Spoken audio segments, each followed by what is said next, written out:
Bonjour à tous et bienvenue pour cette nouvelle vidéo. Je fais mon retour sur YouTube, je vais essayer de sortir des petites vidéos. Pour ceux qui se demandent, oui, je suis passé 2200 kilos sur chess.com et non, j'ai toujours pas de meuf. J'ai le sens des priorités, comme on dit.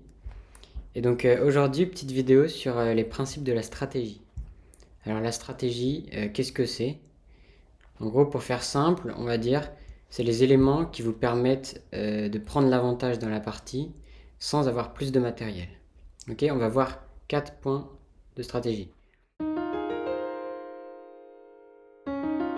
Le premier, c'est la structure de pion. Donc là, vous voyez dans cette position, matériellement, les blancs, ils ont 1, 2, 3, 4, 5 pions. Et les noirs, 1, 2, 3, 4, 5. Donc en fait, techniquement, la position, elle devrait être égale. Sauf qu'en fait, les blancs, ils ont ce qu'on appelle une mauvaise structure de pion. Et les noirs, ils ont une bonne structure de pion. C'est-à-dire que là, vous voyez les blancs, ils ont un pion qui est tout seul. Là, deux pions qui sont tout seuls sur leur colonne. Un pion qui est tout seul et un pion qui est tout seul. Alors que les noirs, ils ont trois pions ensemble. Et de l'autre côté, deux pions ensemble. Et en fait, c'est beaucoup mieux d'avoir les pions ensemble. Déjà parce que vous voyez, ils forment un peu un mur contre l'arrivée par exemple du roi qui pourrait vouloir les manger. Vous voyez, toutes les cases devant sont contrôlées. Et ensuite parce qu'ils peuvent se protéger entre eux. Je veux dire, si on les avance, par exemple si on fait comme ça, là vous voyez, ça va être hyper solide, les pions vont être bien protégés entre eux. Alors que là, quand on revient en arrière, là les trois pions qui sont juste là, en fait ils pourront jamais se protéger entre eux.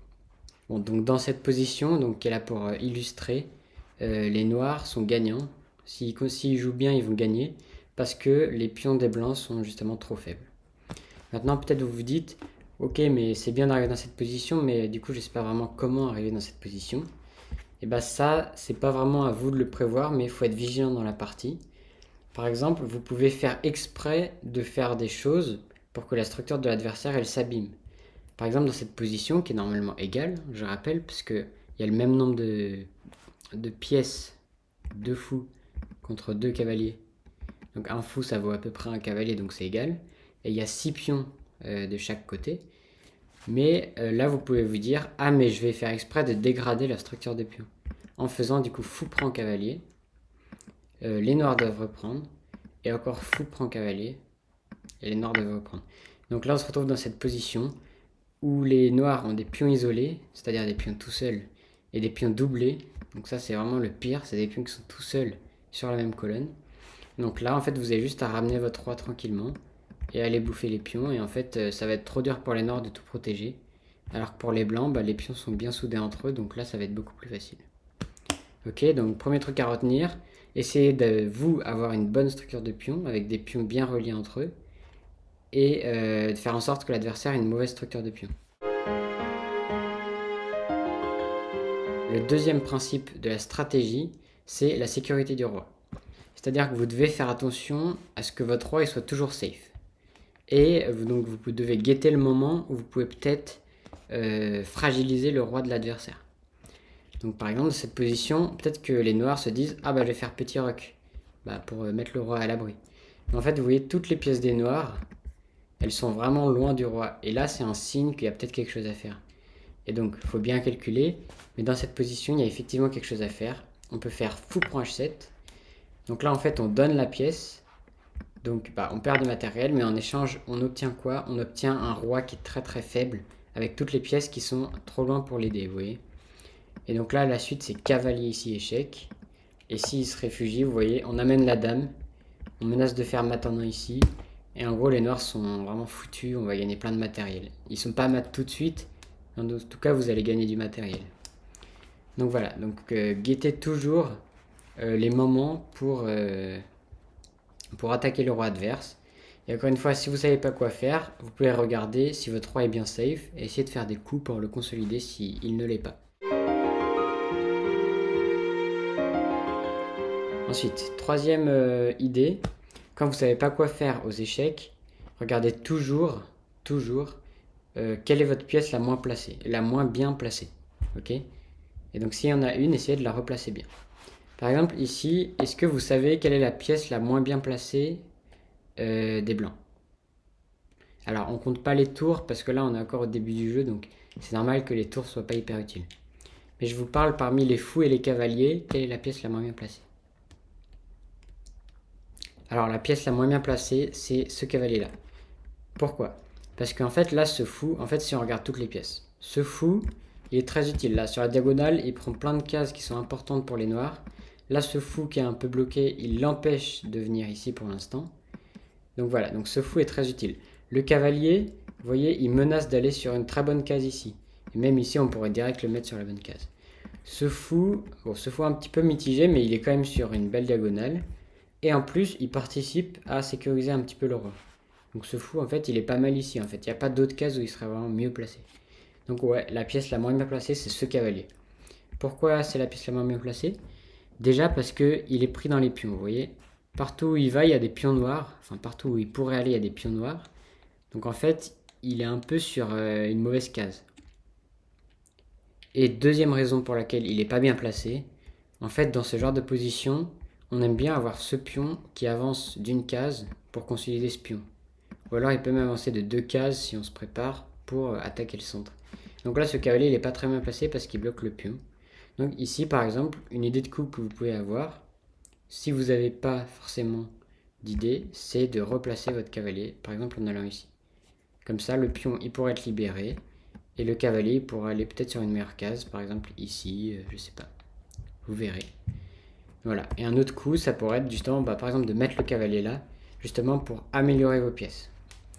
Donc en fait, voilà, c'est ça le troisième principe, c'est l'activité des pièces. Vous devez toujours faire attention à avoir des pièces qui servent à quelque chose. Ok? Et si on fait du côté des noirs, quelle est la pièce des noirs la moins active? Alors, donc du côté des noirs, ce cavalier, il peut aller sur la belle case ici, donc il est très utile. Ce cavalier, il peut aller sur la belle case ici, donc il est très utile. Ce fou-là, on dirait pas qu'il est hyper utile, mais je veux dire, il va peut-être se mettre ici pour s'interposer contre le fou, il peut aller ici clouer le cavalier. En fait, il est vraiment bien ouvert. Contrairement justement au fou blanc, lui il est vraiment nul parce qu'il est pris justement dans les pions. Et donc là, un bon coup, ça pourrait être de vous dire, ma pièce la moins bien placée, c'est le fou. Donc qu'est-ce que je fais? Donc ouais, une fois que les blancs ont joué, je joue fou ici. Et comme ça, en fait, le but, c'est de replacer le fou, après un coup des blancs, c'est de le replacer sur une bonne diagonale ici. Et donc là, le fou, il est utile. Il menace, comme je vous avais montré tout à l'heure, de manger le cavalier et de doubler les pions des blancs. Et donc là, le fou, il a retrouvé une utilité. Donc voilà, donc pour le troisième principe, essayez toujours d'avoir des pièces actives, des pièces bien placées. Si vous avez des pièces pas très bien placées, mettez-les sur une meilleure case. Ok, le quatrième principe, c'est celui de l'espace. Donc comment on a de l'espace? C'est en avançant ses pions. Et donc souvent en les avançant au centre. Et pourquoi c'est un avantage? Parce que ça va gêner les pièces des autres adversaires qui pourront moins facilement bouger. Donc je vais vous mettre un exemple où l'espace ça va être vraiment utile. Donc un exemple dans lequel les noirs jouent pas très bien. Donc on va supposer qu'ils jouent cavalier là. Nous qu'est-ce qu'on fait? On a déjà 2 pions au centre. Mais pour avoir le plus d'espace possible, on en met un troisième.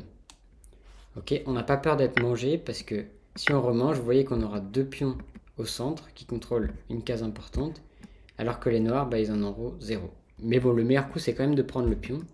Mais si les noirs font un coup bizarre, par exemple B6, là, il faut y aller. Vous prenez de l'espace. Et vous voyez, plus vos pions ils avancent, plus ça gêne les pièces. Là, le cavalier, vous voyez, il est obligé de bouger. Et s'il bouge, par exemple, qui va là, bam, vous prenez encore plus d'espace. Ok? Et quand le cavalier revient, vous pouvez faire ça.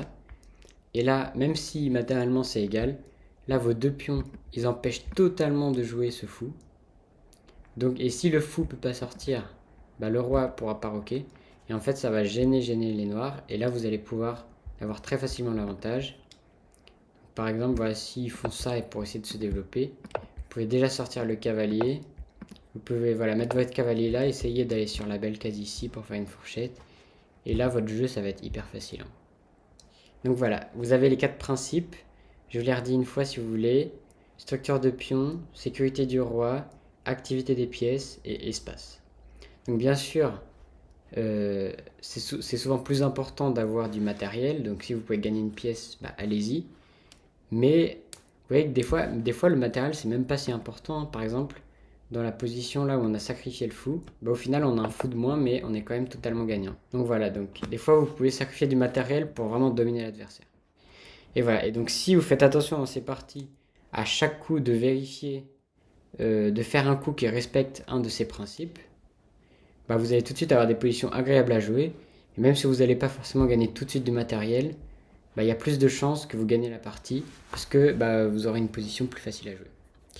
Donc voilà, j'espère que cette vidéo vous aura été utile. J'ai pas trop d'idées forcément de vidéos que je dois faire, donc n'hésitez pas à me dire en commentaire ce que vous voulez que je fasse. Mais je vais peut-être jouer un tournoi bientôt et faire une vidéo sur les parties que je joue. Donc voilà, n'hésitez pas à vous abonner si ça vous plaît et à liker. Et salut.